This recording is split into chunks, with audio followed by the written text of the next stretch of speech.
Chers auditeurs, bonsoir. Je suis ravi de vous retrouver pour une nouvelle émission Le Micro du Soir. Aujourd'hui, nous avons le plaisir d'accueillir l'un des membres directeurs du Collège juridique franco-roumain de Bucarest, François-Guy Trébul, qui va nous parler depuis Verrières-le-Buisson en France. Agrégé de droit privé, François-Guy Trébul est aussi et surtout professeur des universités à l'école de droit de la Sorbonne qu'il dirige depuis 2016. Il consacre une part importante de ses activités d'enseignement et de recherche au droit de l'environnement et du développement durable, ainsi qu'à la responsabilité sociale des entreprises.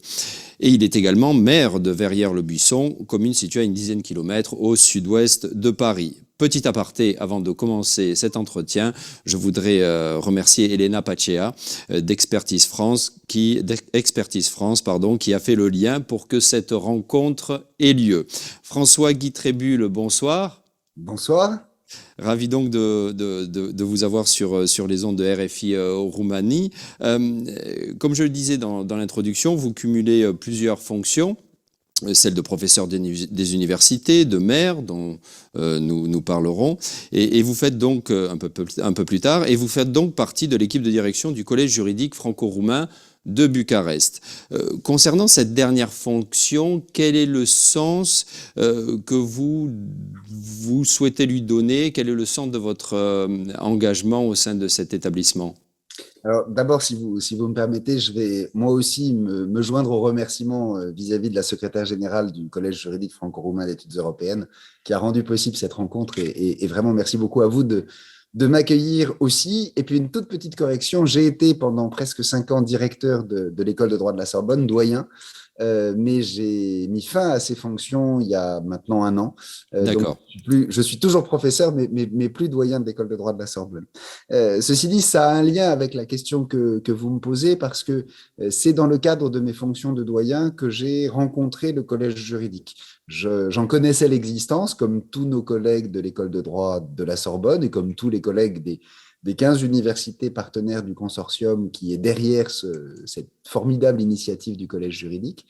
Et c'est en tant que doyen que j'ai été confronté effectivement à cette rencontre. J'ai eu la chance de cette rencontre et j'ai été vraiment émerveillé par le projet. Et je le dis d'autant plus facilement que je ne suis responsable de rien, si ce n'est d'avoir pu constater à quel point on a là un objet académique très singulier qui repose sur une histoire qui maintenant est une histoire ancienne, hein, puisque ça fait 25 ans que le collège juridique existe. On a fêté les 25 ans l'année dernière. Alors, malheureusement, pour les raisons sanitaires qu'on connaît, on n'a pas pu le célébrer comme on aurait voulu, mais en tout cas, cet anniversaire a eu lieu.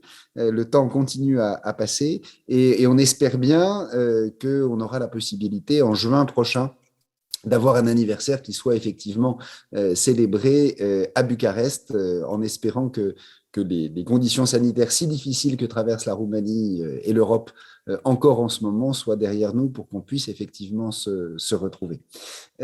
J'ai donc rencontré cette initiative et j'ai été, je le disais, c'est pas du tout une formule, émerveillé par le fait que on ait réussi depuis 25 ans à développer un partenariat qui est très, très unique. Hein. Il y a très peu d'expériences aussi réussies et aussi équilibrées.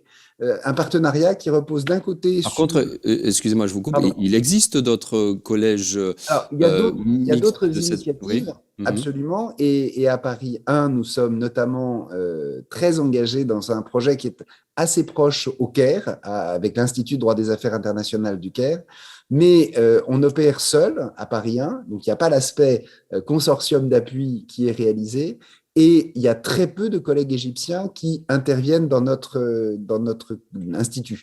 C'est-à-dire que l'université est accueillie à l'université du Caire, mais pour développer un programme qui est en interdépendance, mais moins sur un pied de si grands partenariats, et j'allais Et dire de de… réciprocité, oui. Exactement, exactement. Et je vais y revenir.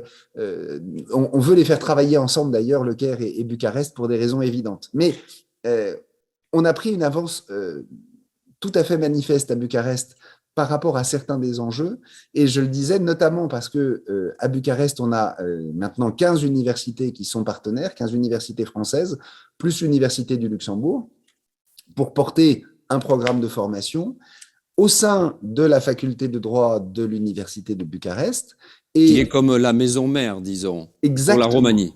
Exactement. Et Mhm. avec d'ailleurs un partenariat qui fait que je suis co-directeur scientifique pour la partie française, mais le co-directeur scientifique pour la partie roumaine est mon collègue et ami, le doyen Razvan Dinka, qui est doyen de la faculté de droit de l'Université de Bucarest. Et on a vraiment un partenariat qui repose sur ce dialogue, sur ces rencontres entre les collègues français et les collègues roumains, et qui est un projet de francophonie, on y reviendra peut-être, et c'est une dimension très très importante, mais qui est avant tout un projet vraiment de partenariat pour les étudiants dans une perspective européenne très singulière. Les professeurs invités qui viennent et qui vont donner les cours en français viennent de France, mais il y a dans toutes les années, de la première à la cinquième année, des collègues roumains qui participent pleinement du programme du collège et qui même en assurent une partie absolument essentielle, ce qui par ailleurs assure une très grande insertion de notre formation dans le tissu juridique, académique et au-delà dans la société roumaine, ce qui est évidemment absolument essentiel. C'est pas un institut hors sol, c'est pas quelque chose qui a été décrété par un plan, que sais-je, c'est le fruit d'une rencontre il y a 25 ans entre des collègues de l'Université de Paris 1, des collègues de l'Université de Bucarest, qui se sont dit qu'ensemble, ils pouvaient faire quelque chose autour de l'idée d'Europe et autour de la place du droit en Europe, et évidemment, encore une fois, avec cette perspective francophone. Mhm. J'ai découvert ce programme, on pourra en Ouais. reparler de ces singularités, particulièrement par rapport aux étudiants et aux anciens. Et le fait est que j'ai été émerveillé par la qualité des étudiants, ça aussi on pourra en reparler, qui sont des étudiants qui ont énormément de travail, mais qui sont largement à la hauteur de ce qu'on peut leur demander, par la qualité et l'accueil des collègues roumains, qui sont là aussi des collègues qui sont vraiment extrêmement qualifiés, mais aussi extrêmement délicieux et si proches de nous.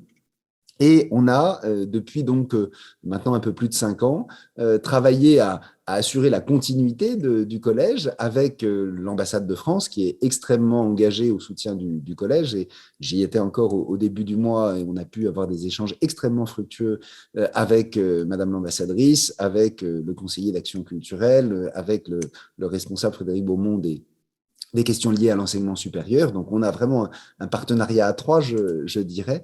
Et donc, on a continué ce qui a été fait avec aussi l'ancienne secrétaire générale, et puis essayer de développer un certain nombre de choses, et ça aussi on en reparlera, notamment au travers du soutien à la recherche doctorale en droit, et puis au travers des enjeux liés au passage au master de plein exercice en France, donc qui est un programme de quatrième et cinquième année, ce qui est un petit peu différent de Vous ce dites de plein exercice, c'est-à-dire? c'est-à-dire qu'on avait déjà des masters qui existaient, mais qui étaient la continuité des anciens DEA, DESS, avec une première année de master qui était directement dans la suite de la troisième année de licence, et puis un master 2 totalement déconnecté. Or, depuis 2 ans, le droit en France est passé complètement au master de plein exercice avec une sélection à l'entrée en master 1 et puis plus de sélection entre le master 1 et le master 2. Et donc, ça entraînait des modifications qui sont très importantes pour les étudiants parce que maintenant, quand on rentre en master a priori pour 2 ans et plus simplement pour un an. Et ça nous a permis Alors, de faire des oui. évolutions intéressantes. Pardon, excusez-moi, je vous coupe. Précisément pour parler de formation, d'après les dernières données du collège à Bucarest, la carrière d'avocat d'affaires semble la plus prisée. Là, c'est une question au professeur. Comment vous percevez cette évolution dans le désir des étudiants de se tourner davantage vers le droit des affaires? Est-ce que c'est une tendance générale, pas seulement en Roumanie, mais aussi en France? Alors, il y a plusieurs éléments de réponse à la question. Que les étudiants pensent spontanément aux avocats d'affaires, je dirais que des séries comme Suits ou des films comme Le Loup de Wall Street ont peut-être encouragé cette tendance. Il est évident que le développement économique partout Et l'extraordinaire développement qu'on a vu se mettre en place en Roumanie nécessite un accompagnement très solide sous l'angle du droit des affaires dans un contexte européen. Donc, il y a quelque chose qui correspond à un réel besoin et à un vrai domaine dans lequel il y a une expertise qui peut être apportée sans un tissu juridique extrêmement solide, sans une bonne maîtrise des enjeux de contrat, des enjeux de commerce interne et international, ça ne peut pas fonctionner. Donc, il y a vraiment des besoins et c'est un point qui est un point sur lequel les débouchés sont réels, d'ailleurs à la fois en tant qu'avocat et puis dans un certain nombre d'entreprises. Et c'est vrai partout. Ce sont des métiers qui sont des métiers importants. Maintenant, on ne forme pas que des avocats d'affaires, loin s'en faut. Et quand on regarde les anciens élèves, on en retrouve, je parle des anciens élèves du collège, hein, on en retrouve dans la magistrature, on en retrouve dans la fonction publique, certains même à des postes extrêmement élevés dans la Mais ce sont des anciens élèves. Mais ce sont des anciens élèves, absolument. Et dans les nouveaux élèves, vous sentez quand même toujours cette vocation pour par exemple, voilà, l'avocat traditionnel, entre guillemets, dans le droit pénal. On a ouvert il y a maintenant 2 ans. On avait au départ vraiment uniquement un master qui était un master consacré au droit des affaires.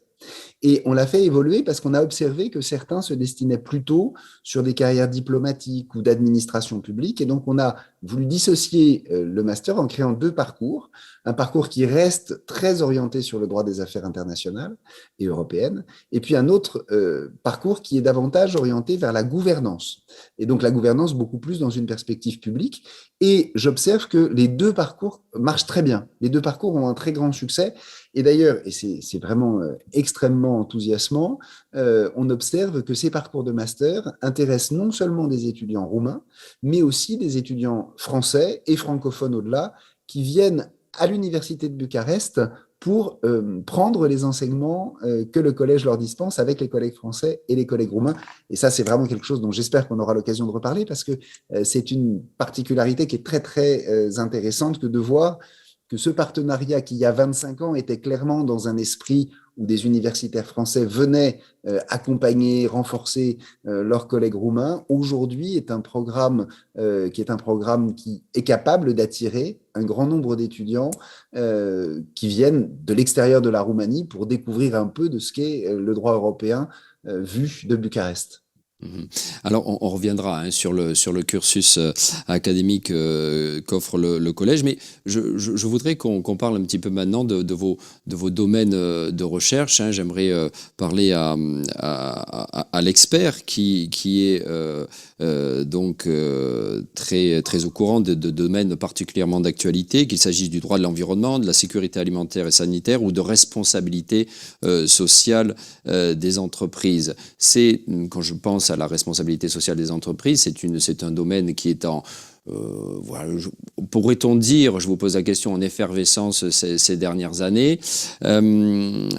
Et pensez-vous qu'aujourd'hui, donc sur ce sujet-là, les sociétés privées ont pris la pleine mesure de leur responsabilité en tant que moteur du bien-être social? C'est une question qui est une question absolument immense. Alors, c'est un sujet sur lequel, moi, à titre personnel, je travaille depuis la fin des années 90 et qui est fascinant parce que les choses ont énormément changé et que c'est un domaine qui nous donne à toucher quelque chose de l'universel des questions auxquelles on est confronté aujourd'hui. C'est intéressant parce qu'il y a 2 aspects principaux, il y en a d'autres, mais 2 aspects principaux dans la responsabilité sociale des entreprises, l'aspect environnemental et puis l'aspect social entendu comme au sens du droit du travail et puis au sens des droits fondamentaux, des droits de l'homme. Il y a aussi les questions de corruption, de respect de la loi qui sont dans les sujets.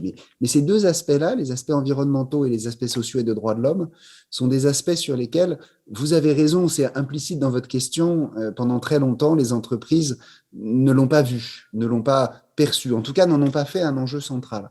Et aujourd'hui, on le voit bien avec toutes les problématiques de transition énergétique, notamment écologique au-delà, et tout ce qui est en train de se passer, c'est fascinant au niveau européen. On voit que les attentes de la société vis-à-vis des entreprises ont complètement changé. Et le fait est que les entreprises n'ont plus le choix aujourd'hui de comprendre que le respect des enjeux environnementaux est non seulement une contrainte, mais un formidable levier, un formidable atout, y compris pour elle-même. Et de ce point de vue, l'Union européenne est vraiment dans une position qui est très, très intéressante et pas du tout à la traîne, et au contraire plutôt moteur sur beaucoup d'éléments. Donc ça, les entreprises commencent à le comprendre, et plus ça va aller, plus ça va être manifeste. J'en veux pour preuve qu'on est à la veille de quelque chose qui va être fondamentalement, et ce n'est pas des grands mots, une révolution dans les exigences liées aux façons de faire.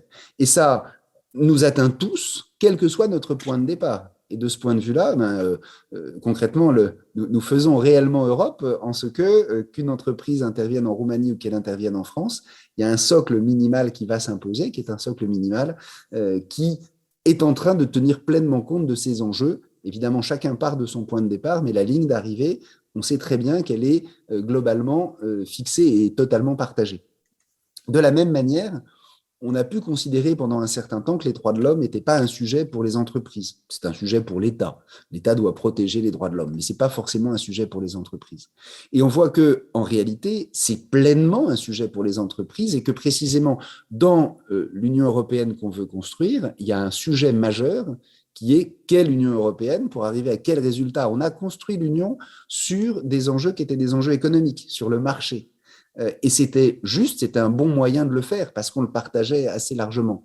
Mais à quoi ça rime de parler du marché si on ne s'interroge pas sur les conditions de fabrication des produits environnementales, je le disais, mais aussi les conditions en termes de droits fondamentaux. Est-ce que dans la chemise que je porte, il y a du travail des enfants derrière? Est-ce que dans le produit que j'importe, il y a de la déforestation derrière? Et je sais que c'est un sujet particulièrement sensible en Roumanie que celui de l'exploitation forestière. Tout à fait, oui. Est-ce que, vous voyez, on a une multitude de questions qui amènent finalement à se dire que l'Union européenne, via la RSE qui est bien sûr mondiale, doit se poser des questions et conduire les entreprises à se poser des questions, non seulement sur l'objet qui est vendu, mais sur la façon de faire et essayer de faire progresser l'ensemble du territoire de l'Union sur des exigences qui soient des exigences partagées qui accessoirement nous protégeront d'une certaine forme de dumping qui ne se fait pas simplement sur le prix, mais qui en fait se fait sur l'environnement, sur les conditions de travail, sur le respect d'éléments qui sont complètement fondamentaux. Et, pardon si c'est un peu long, mais non, mais vous résumez très bien les 12 heures. il y a un enjeu qui est majeur, qu'on voit dans un certain nombre de décisions, et c'est très troublant, par exemple, de voir le retentissement qu'a eu une décision dont vous avez forcément entendu parler, la décision du tribunal de district de La Haye du 26 mai 2021 dans une affaire relative à Shell, la compagnie pétrolière Royal Dutch Shell, où le tribunal de district de La Haye, en renvoyant aux accords de Paris et aux problématiques climatiques, en renvoyant à la Convention européenne des droits de l'homme que nous avons en commun et en partage, observe qu'une entreprise de la taille de Shell ne peut pas se désintéresser, ce que Shell ne fait pas, elle ne se désintéresse pas, mais ne peut pas ne pas être très engagée dans la problématique de lutte contre le changement climatique, aussi parce que le changement climatique impacte les droits de l'homme, et particulièrement le droit à la vie et le droit à la vie privée et familiale. Et Shell, petit tribunal de La Haye quand même, bon, mais néerlandais, pose une décision qui va imposer à une multinationale qui regroupe 1100 sociétés dans le groupe, en lui disant, vous devez faire changer la politique du groupe que vous dirigez pour qu'à l'horizon 2030, en 2030, il y ait 45% d'émissions en moins. Et donc, pour répondre précisément à votre question, oui, les entreprises doivent intégrer ces éléments-là, elles doivent le faire par elles-mêmes en acquérant le savoir-faire, et le législateur de l'Union, et maintenant le juge, nous disent que finalement, la responsabilité sociale des entreprises, ce n'est pas une matière à option. C'est une nécessité, c'est une obligation. On reviendra peut-être, si vous le voulez, sur les problématiques de vigilance, sur les problématiques d'information données par les entreprises dans ces sujets-là. On a une directive de 2014 qui est en train d'être en cours de révision. On a une proposition de directive sur le devoir de vigilance et les droits de l'homme qui est adoptée. Mais on vit une étape et une époque qui est absolument fascinante. Pour vous donner juste un autre exemple très très rapide de cette Allez-y. problématique, on a tous entendu parler des problématiques de minerais de guerre. On a tous entendu parler du fait qu'il y a un certain nombre de pays dans lesquels la richesse est une malédiction parce que des groupes mafieux, paramilitaires, etc., vont aller rechercher un certain nombre de minerais pour en faire une source d'enrichissement pour eux. Eh bien, il est extrêmement intéressant de voir que l'Union européenne s'est dotée d'un règlement qui vise précisément à imposer une obligation de vigilance aux entreprises, une obligation de traçabilité pour qu'elles soient capables de dire que certains minerais qui sont particulièrement sensibles, on pense notamment aux drames qui sévissent en République démocratique du Congo, mais pas seulement malheureusement, et pour s'assurer qu'on ait cette traçabilité et de faire que l'entreprise qui doit être capable de dire à ses clients qu'elle leur garantit une qualité de produit, eh bien, intègre dans cette qualité ces dimensions, la traçabilité du minerai. Et vous On a faites, souffert. pardon, excusez-moi, je vous coupe, vous Pardon, faites notamment référence aux terres rares qui sont utilisées pour nos objets technologiques. Il y a eu. absolument. D'accord. Absolument. Les terres et métaux rares font tout à fait partie de cette dynamique-là. Et encore une fois, il est fini le temps où on pouvait se dire je veux un ordinateur, point. Maintenant, il faut qu'on se pose la question, ou un téléphone, peu importe. Il faut qu'on se dise quelles sont les conditions et quelle est l'acceptabilité de ces éléments-là. Et encore une fois, pour les entreprises, bien sûr, c'est une contrainte, mais c'est aussi une chance. Et c'est une chance pour l'Europe que de représenter cette masse, ce marché, qui va permettre d'impacter des évolutions dont on peut penser qu'elles sont mondiales. Un autre exemple, dans le domaine strictement environnemental, on a adopté dans l'Union européenne un règlement, le règlement REACH sur les produits chimiques, qui vise à identifier les produits les plus dangereux pour l'environnement et à leur en substituer d'autres moins dangereux. Quand on a discuté de ça, un certain nombre de lobbyistes prétendaient que ça allait tuer l'industrie chimique européenne, que ça allait tuer la production européenne et qu'on deviendrait, je ne sais pas, qu'on ferait un bond en arrière.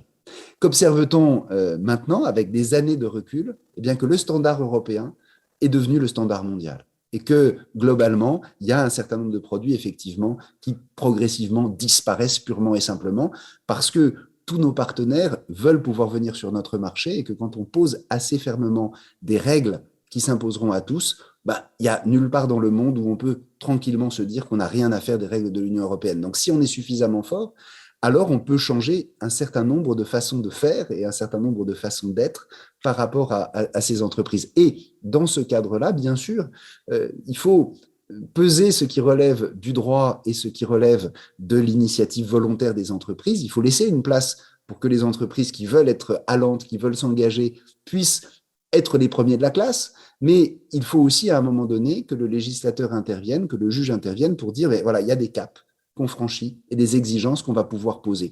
Il y a 20 ans, quand j'ai commencé à travailler sur ces sujets-là, ça ne nous rajeunit pas, et c'était un domaine qui relevait essentiellement de l'initiative volontaire des entreprises. Aujourd'hui, on a des règles qui sont des règles qui vont s'imposer aux plus grandes, mais en réalité aussi aux plus petites, chacun en fonction de ses moyens, en respectant un principe de proportionnalité. Et ça nous amène sur une dynamique qui est très, très intéressante parce que tout de même, et là, c'est plus le professeur de droit, mais tout de même, se dire que les conditions d'une prospérité économique qui respecte davantage l'environnement et qui respecte davantage l'homme au travers du droit du travail et des droits fondamentaux, ça me paraît être assez proche de cette économie sociale de marché que l'Union européenne a vocation à promouvoir et à garantir. Progresser, oui, mais pas n'importe comment et dans le respect de ce sans quoi on ne vit pas. D'ailleurs, la Roumanie l'a parfaitement expérimenté dans un certain nombre de domaines. Et juste d'un mot, si vous me permettez, c'est vrai pour les entreprises, mais pas seulement. Et on est vraiment servi par l'actualité parce que je vous parle d'une décision d'un tribunal de district néerlandais au mois de mai, mais cette semaine, le tribunal administratif de Paris, dans l'affaire dite affaire du siècle, a effectivement enjoint au gouvernement français d'aller davantage dans la lutte contre le changement climatique et dans la mise en œuvre effective des accords de Paris. C'est intéressant parce que ça vous montre qu'il y a des exigences qui changent par rapport aux entreprises, mais aussi par rapport aux États. Et aux Pays-Bas, ça s'est passé aussi. C'est vraiment une espèce de dialogue entre les juridictions. la plus haute juridiction néerlandaise a condamné dans une affaire Urgenda l'État des Pays-Bas à diminuer ses émissions de gaz à effet de serre pour se placer dans cette dynamique-là. Donc vous voyez vraiment quelque chose qui est une démarche dans laquelle à la fois les entreprises et les États doivent faire évoluer leur comportement parce que ce qui était normal il y a quelques années, aujourd'hui, eh bien, on découvre que ça ne l'est plus. Et il s'avère, et ça c'est la grande évolution, qu'on a maintenant les moyens de le comprendre et on a aussi, pour peu qu'on s'en donne la peine, les moyens d'opérer ce changement. Et ça fait quelques années qu'on le dit, nous sommes peut-être de ce point de vue à l'aube de quelque chose qui est une révolution industrielle majeure parce qu'un certain nombre de pratiques vont devoir changer très très radicalement et que derrière ça, c'est intéressant parce qu'il y a une multitude de bénéfices. Il y a évidemment certains secteurs qui vont être impactés, mais avoir des modes de production qui soient plus respectueux de l'environnement, qui soient aussi plus économiques, qui soient moins consommateurs sans diminuer la satisfaction que les gens vont pouvoir en retirer, c'est quand même très intéressant. Si on prend le chauffage, se dire que travailler sur l'isolation des bâtiments, c'est permettre finalement, en étant un peu plus cher au début certainement, mais de consommer moins d'énergie, donc d'émettre moins de gaz à effet de serre, mais aussi d'avoir moins à dépenser en énergie, Ouais, c'est assez ouais. intéressant.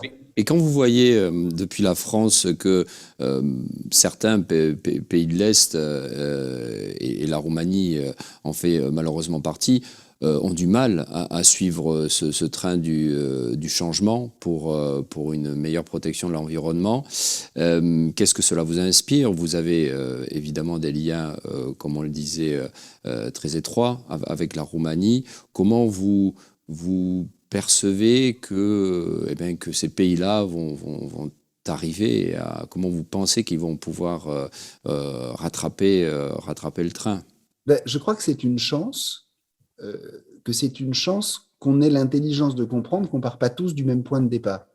Et que de ce point de vue, on est réellement dans une dynamique dans laquelle ce serait fou de considérer que tout le monde au sein de l'Union européenne est capable de marcher aujourd'hui du même pas sans aucune hésitation. Comme on part pas tous du même point de départ, il faut qu'on en tienne compte. Mais les marges de progrès sont considérables et la question, c'est de savoir dans quelle mesure est-ce qu'il y a de la part de tous les pays une volonté de changer les paradigmes, de se dire, bah, oui, effectivement, on rentre dans cette nouvelle dynamique pour faire en sorte que les choses évoluent. Ça, c'est la première remarque.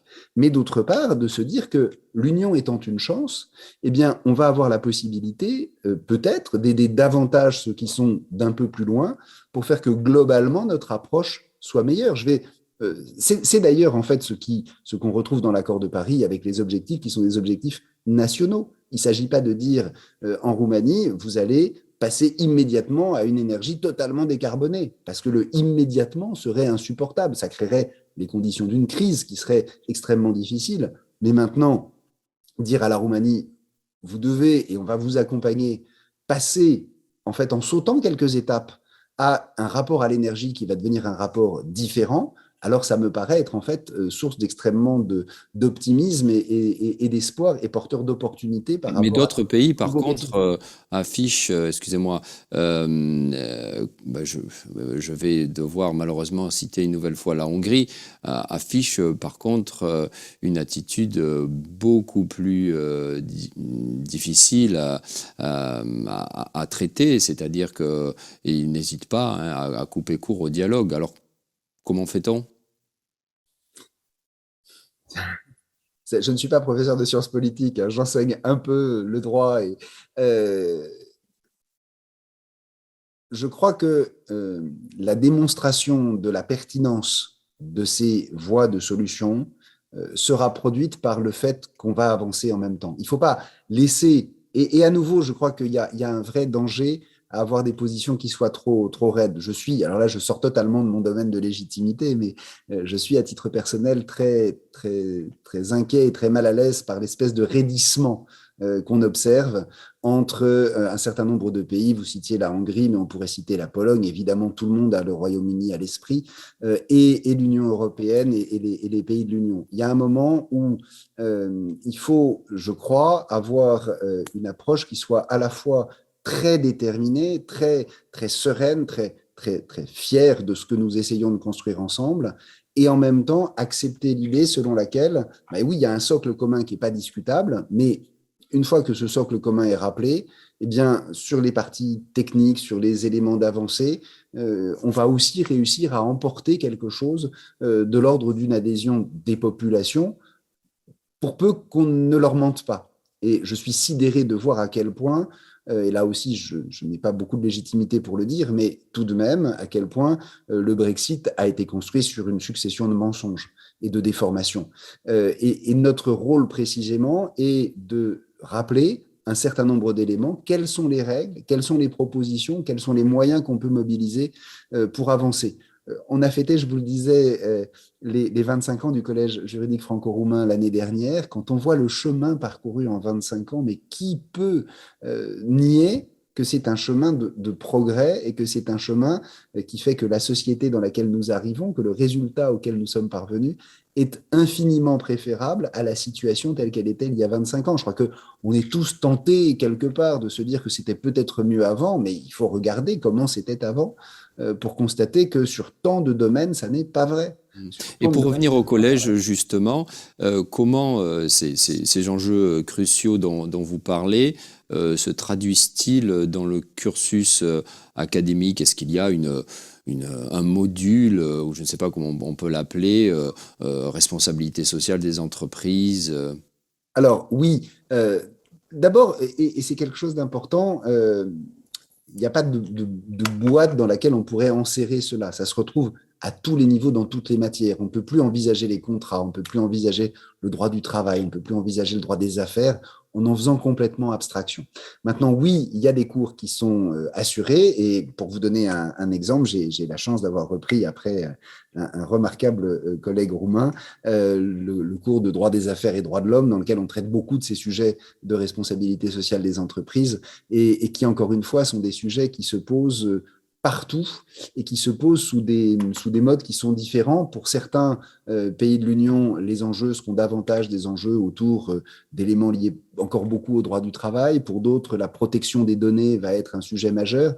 Et en fait, on observe quand même qu'on a tous un peu les mêmes problèmes, tous un peu les mêmes difficultés, et que formellement, là aussi, les réponses qu'on trouve dans les textes, les réponses qu'on trouve dans les décisions sont des réponses qui nous enrichissent tous d'une façon très, très importante. Pour vous donner un exemple, la Cour européenne des droits de l'homme a l'année dernière rendu une décision très intéressante sur les droits des associés dans les sociétés, notamment le droit à la liberté d'expression. Eh bien, ça s'applique aussi bien, ça vaut aussi bien pour une entreprise roumaine que pour une entreprise française, que pour une entreprise belge ou allemande ou italienne, etc. Et c'est vraiment très intéressant. On retravaille sur le commun. Et accessoirement, c'est ce qui fait précisément que ça a du sens pour des étudiants qui viennent d'autres pays que la Roumanie, pour peu qu'ils parlent français, de venir suivre les études proposées par le collège en master, parce qu'on a justement beaucoup insisté dans la conception sur des matières qui sont des matières très générales et très orientées sur le droit européen, ce qui fait que les étudiants qui suivent ces cursus sont peut-être un tout petit peu moins techniquement identifiés à un pays donné, mais ont une aptitude à se saisir de ces problématiques qui est tout à fait considérable. Alors, François-Guy Trébulle, j'espère que nous aurons une prochaine fois l'occasion de développer tous les sujets que nous avons abordés, et je vous remercie pour votre concision et aussi la précision de vos propos. Maintenant, j'aurais une dernière question au maire que vous êtes, de Verrières-le-Buisson. Depuis quand cet engagement et dans quel but? Oh, j'étais maire adjoint de ma commune depuis 2014 parce que c'est une commune dans laquelle je suis né et dans laquelle je n'ai pas toujours vécu là, j'ai un temps habité à Paris, mais dans laquelle je suis revenu avec ma famille. Et en 2014, mon prédécesseur m'a proposé de le rejoindre et je me suis dit que ça correspondait à une volonté d'engagement dans la vie de la cité que j'ai un peu comme professeur et responsable académique, mais qui me paraissait être intéressante, et donc j'ai accepté. Et il s'avère que mon prédécesseur est décédé brutalement, donc la question de son remplacement s'est posée, et les membres du conseil m'ont proposé de prendre la suite, et puis les élections sont venues, et voilà, on a été réélu, et donc c'est une démarche d'engagement, et d'engagement de terrain qui est très intéressante, parce que bon, voilà, universitaire, je suis beaucoup dans les idées et dans des choses qui restent relativement abstraites. Je suis pas chef d'entreprise, je suis pas avocat, je suis vraiment universitaire.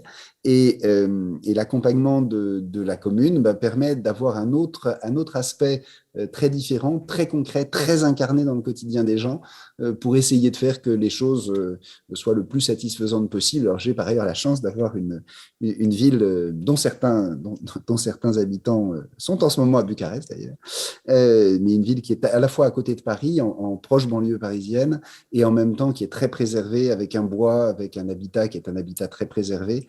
Et cette tension entre la modernité, la proximité de la capitale et la volonté de préserver une qualité de vie la meilleure possible est quelque chose qui est très, très enthousiasmant. J'y vis, mes parents y vivent, mes enfants y vivent, et il y a quelque chose là d'un rapport de service de la collectivité que je trouve très enthousiasmant.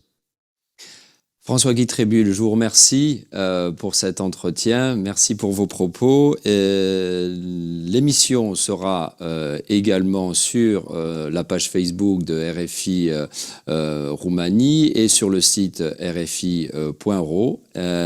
Et chers auditeurs, comme d'habitude, je vous dis à vendredi prochain, 19h15, pour une nouvelle émission du Micro du Soir. Merci beaucoup. Week-end Blagout. Merci beaucoup.